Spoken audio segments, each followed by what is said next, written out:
Muitos tumores definitivamente serão queimados. O câncer, ele não suporta a presença de Jesus sacramentado. E ele é queimado e destruído agora pela força do nome de Jesus. Os tumores mesmo maligno, benigno, eles não suportam. Definitivamente ele está sendo destruído. Filho, receba a cura agora. Você jovem, receba a cura agora de todo esse tumor que tem estado sobre você. Você está recebendo agora a graça do milagre, porque a mão chegada de Jesus está sobre ti. São muitos os milagres, são muitos os milagres. A imagem de Jesus me dá, não se preocupem agora, não se só cantem, só orem, chorem. Porque Jesus está passando no meio da Assembleia. E na medida que ele está passando o câncer, ele vai retirando, ele vai curando, ele vai libertando. Ele vai operando milagres. Ele vai realizando agora toda a graça do milagre. Amados, nós só vamos cantar louvores ao Senhor enquanto ele opera.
Deus e Jesus Cristo hão de te curar, irmão.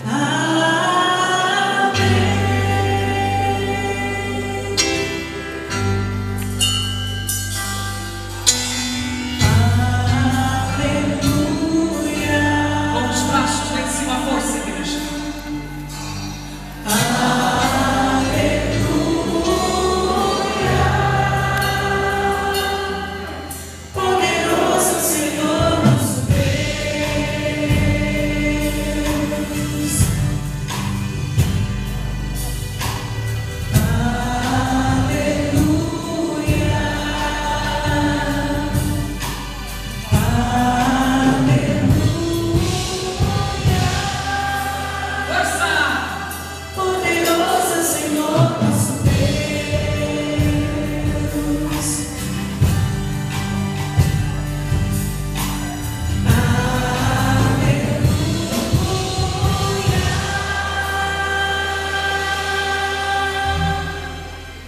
So